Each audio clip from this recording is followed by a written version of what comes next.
Hello everyone. Welcome to my channel Bold and Beautiful today.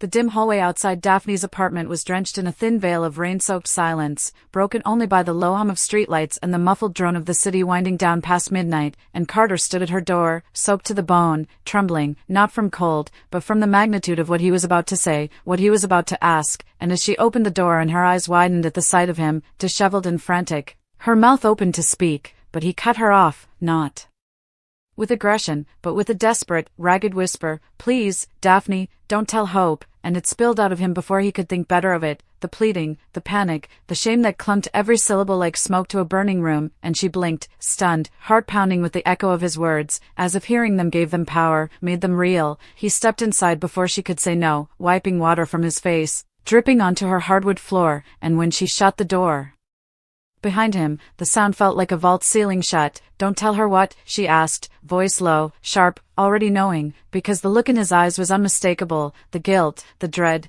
the trembling corners of his mouth as he tried to speak, and when he finally said it, "That you're pregnant with my child," it was as if the air itself recoiled, the room seemed to grow smaller, heavier, as Daphne backed up slowly, arms crossed tightly over her chest, eyes burning with a mix of rage and disbelief. "You mean our child," she snapped. "Don't act like this is just something happening to me," and Carter, wounded by her words though he knew he had no right to be, took a hesitant step forward, hands outstretched, pleading not just with her, but with fate itself, with whatever gods governed the fragile balance of secrets and love and consequences. I know it's ours, I'm not denying that, but please, Daphne, you can't tell her. Not now, not like this," and his voice cracked on the last words, folding in on itself like paper in a flame, because Hope, sweet, brilliant, trusting Hope, was home right now, probably reading, or falling asleep with her phone in hand, and he couldn't bear the image of her finding out like this, not from someone else, not while he still had time, maybe, just maybe, to fix what he'd broken before she knew how far he'd fallen. Daphne narrowed her eyes, jaw set, fury flashing behind every word as she spat. "You don't get to control this, Carter. You don't get to walk in here after ignoring me for 3 weeks and ask me to lie," and he flinched because she was right. He'd been avoiding her, avoiding the truth, hoping maybe this would all disappear, but it hadn't. It had grown, literally and figuratively, and Daphne placing her hand protectively over her lower belly made it more real than anything he'd ever faced. "I'm not asking you to lie," he said softly, almost reverently. "I'm asking you not to destroy her," and the silence that followed was deafening, Daphne looking at him like she didn't know him anymore, like he was a stranger masquerading as the man she once trusted, the man she'd made this mistake with. "You think I want to hurt her?" she whispered. "You think this was my plan?" And Carter shook his head, but the shame in his eyes told her everything. He'd always thought she would stay silent, thought she would let him handle it on his own terms, but time was running out, her body changing more each day, and people would notice, and eventually Hope would find out one way or another. "She's my best friend," Daphne said, her voice trembling, not from fear, but from the sheer weight of betrayal. "Do you know what it's like to look her in the eyes, knowing what I know? Knowing what we did?" And Carter's knees buckled slightly as he dropped onto her couch, burying his face in his hands, his voice muffled by his fingers. "I was drunk, I was angry, I didn't think, God, I didn't think," and Daphne's lip curled in disgust. "That makes it better? You think that gives you an excuse?" And part of her wanted to scream, to throw something, to make him feel just a sliver of what she felt, but the other part, the part she hated, the part still tethered to him by some twisted thread of memory and what if, softened as she watched him fall apart in front of her. "I'm going to tell her," she said, quietly now, not to hurt her, but because she deserves to know the truth, and Carter looked up, eyes red, jaw clenched, shaking his head. "Not now, Daphne, she's applying for grad schools, she's already dealing with her dad's health. And if she finds out now," he trailed off, unable to finish, because the image of Hope's face crumbling under the weight of betrayal, his betrayal, was too much to bear. "So what?" Daphne said, stepping closer, arms shaking. "We wait until the baby is born? Until I'm showing? Until she finds out on Instagram from someone else?" And Carter winced, because she was right, again, and he had no good answers, just fear, just regret, just the gnawing, cold knowledge that he'd shattered something that could never be truly repaired. "Just give me time," he whispered. "Please, just give me a little time to tell her myself, when I can do it right, when I can look her in the eyes and take the fall like I'm supposed to." And something about the rawness of that made Daphne hesitate, because despite everything, she could see that he meant it, that he wasn't trying to escape responsibility, just to delay the inevitable, and for a moment she considered protecting Hope from the truth a little longer, even if it meant carrying this weight alone. How long? She asked finally, and Carter looked up, surprised, grateful, but cautious. A few weeks, a month, just enough to sort things out, to figure out what I'm going to say, how I'm going to. But Daphne cut him off. No, Carter. You have until next Friday. That's 1 week. You tell her, or I will, and the finality in her voice left no room for negotiation, and he nodded slowly, solemnly, accepting the terms like a condemned man given a brief stay of execution, and as he stood to leave, the storm outside seeming to have quieted, the air heavy with everything they hadn't said, he paused at the door, turning back one last time. I'm sorry, Daphne, he said, and she nodded without looking at him, her hands still resting on her stomach, the shape of their secret growing silently between them. So am I, she whispered back, and then he was gone, leaving her alone in the apartment with nothing but the sound of the ticking clock and the knowledge that time was no longer on anyone's side. Will's plans to wear wire for police officers proved Luna's sly scheme. Sheila Sharp will first arrive at Luna Nozawa's residence and offer to assist her with packing, but Luna will not leave Los Angeles. Following Sheila's insistence that Luna avoid John Finnegan, Luna will pretend that she has been focusing on Will Spencer lately. Since Luna is still a menace, Finn and Steffi Forrester will discuss further security with Will and Electra Forrester at the Cliff home. After a while, Deputy Chief Bradley Baker will visit and acknowledge that the police are unable to address Luna. However, once Luna sends another flirtatious text, Will have an idea. It will result in a plot for Will to wear a wire and attempt to get Luna to reveal her scheme to hurt Steffi. Will take action to stop Luna in spite of the dangers. Will pretend to flirt and say he wants to see Luna's tattoos after texting her to say he's broken up with Electra. As she informs Sheila of Will's interest, Luna will be ecstatic. After Luna provides Will with her address, Baker will make all the necessary arrangements for a warrant and the setup of surveillance. Katie Logan will suspect that Brooke Logan is considering Nick Marone's visit to Forrester Creations. Brooke will make it plain that Ridge Forrester still has her heart, even though Nick may be endearing. Ridge will be called in by Taylor Hayes to discuss their future at Il Giardino. Ridge will inquire as to whether Taylor's insecurity stems from his response to Nick's visit to Brooke. Taylor will, however, continue to concentrate on her upcoming chapter with Ridge and the extent of his commitment. As Nick listens in, Taylor will propose to Ridge because she will see them as husband and wife once more. In the tangled web of Los Angeles' high society, where secrets simmer and betrayals burn slow, one plan was about to tip the scales of power and trust forever.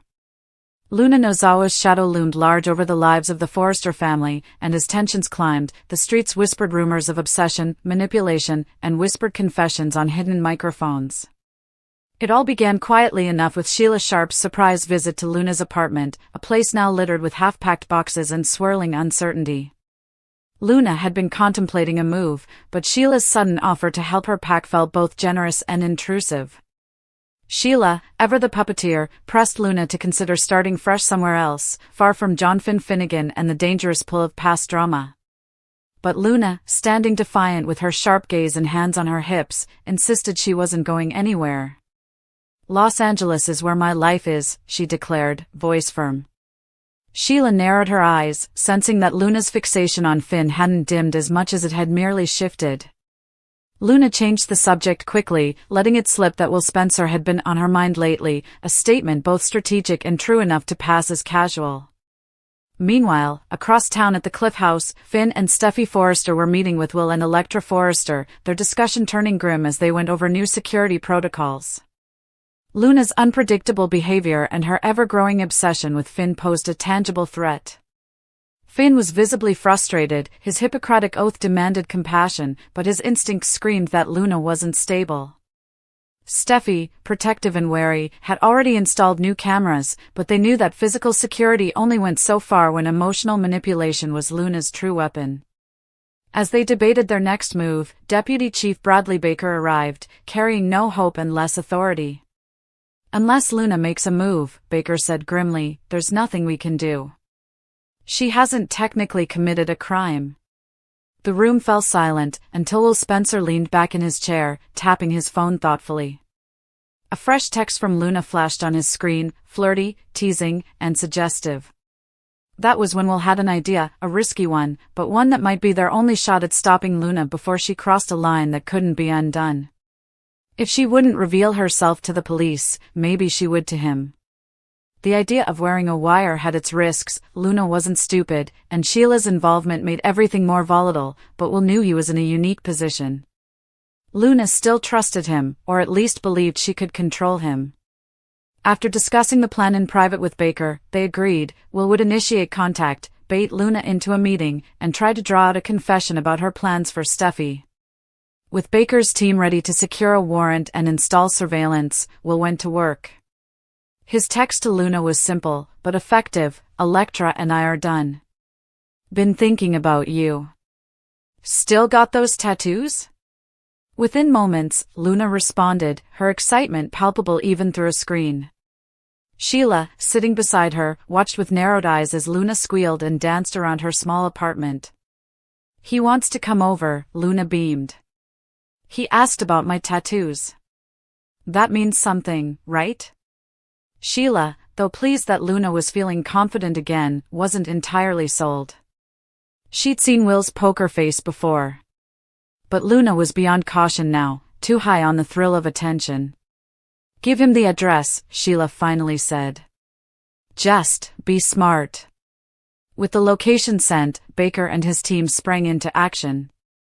A quiet team installed cameras and microphones at a safe distance from Luna's building while Will was briefed on how to act naturally, how to flirt just enough to keep her talking but not enough to escalate things physically. Meanwhile, at Forrester Creations, the world continued spinning on its own axis of scandal and suspense. Katie Logan had noticed Brooke's distracted glances and suspicious silences. You're thinking about Nick, aren't you? Katie pressed, raising one perfectly manicured brow.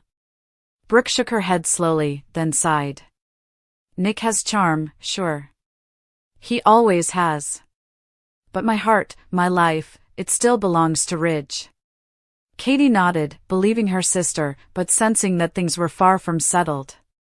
Across town, at Il Giardino, the quiet clinking of wine glasses and soft music couldn't mask the tension between Taylor Hayes and Ridge Forrester as they sat in a private booth. Taylor, her expression composed but her eyes betraying her nerves, had summoned Ridge for a talk about their future. Are you still thinking about Brooke and Nick? She asked. Ridge leaned back, clearly caught off guard. Is that what this is about? Taylor, you know I'm here, with you. Taylor didn't argue, but she didn't back down either. I want more than that, Ridge. I need to know if we're going to walk into the next chapter as husband and wife. Ridge opened his mouth to respond, but stopped short as a shadow passed nearby. Unbeknownst to them, Nick Marone was at the bar, listening in with a smirk playing on his lips. Back at Luna's apartment, the real drama was about to unfold.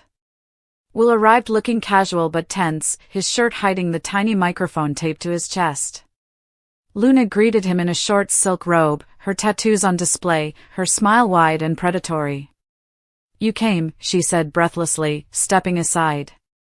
You didn't think I would? Will replied smoothly, stepping in.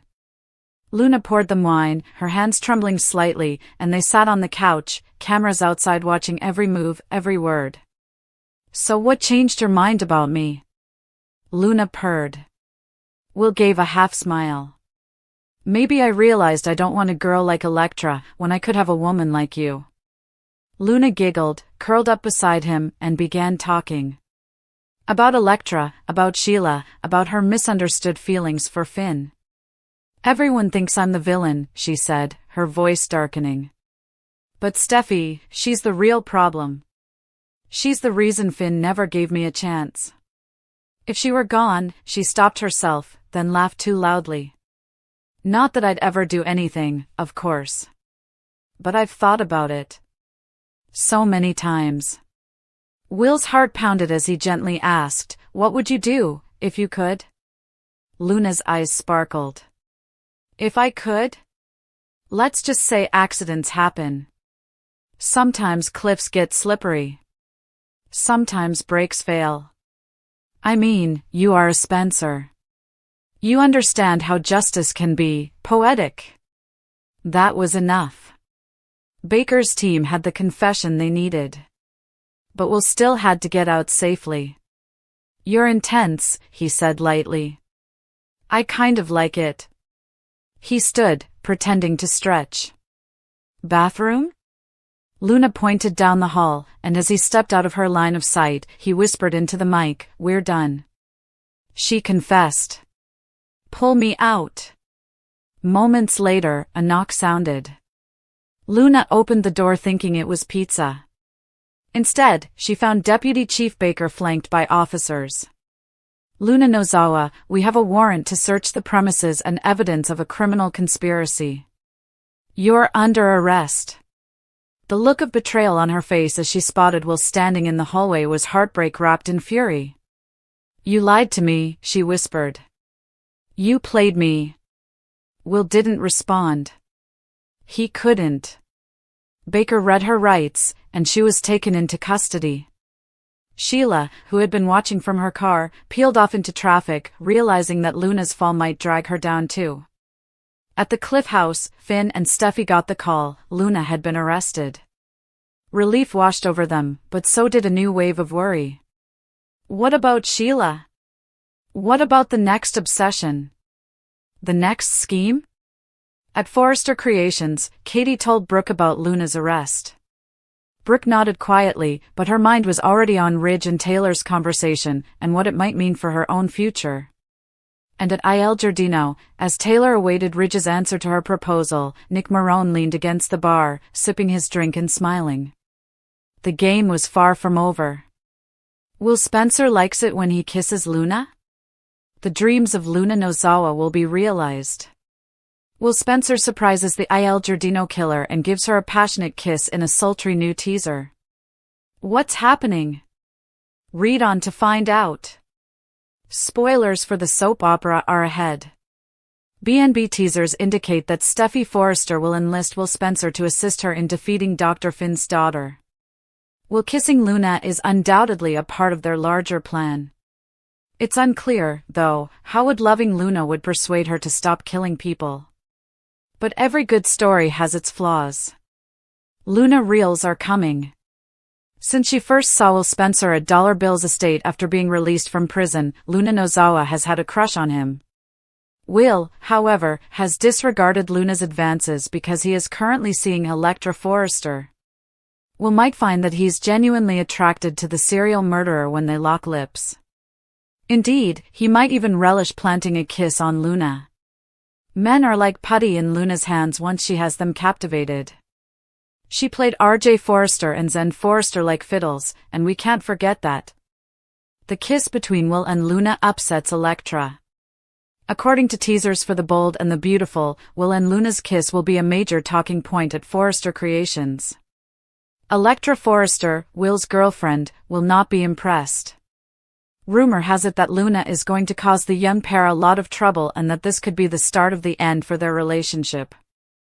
Will Spencer kissed Luna Nozawa, and to the shock of everyone watching, including himself, he liked it more than anyone could have expected, a twist that nobody saw coming, least of all his girlfriend, Electra Forrester, who is at that very moment preparing a surprise weekend getaway to Monte Carlo to rekindle their passion after weeks of emotional distance due to Will's late nights at Forrester Creations and Electra's growing suspicion about Luna's intentions, which had been cloaked in a veil of faux innocence ever since her release from prison, where she served time for a series of mysterious crimes that authorities couldn't entirely pin on her, thanks to a cleverly placed alibi provided by none other than Zen Forrester, who still held a soft spot for the woman who once played him like a vintage violin left behind in one of the Forrester attics, dusty and out of tune, but still capable of producing a haunting melody when stroked with just the right amount of deception, and so it began, the unraveling of alliances and passions, the recalibration of every relationship orbiting the magnetic and terrifyingly enigmatic Luna, whose return to Los Angeles was less about redemption and more about vengeance, though she'd never say that aloud,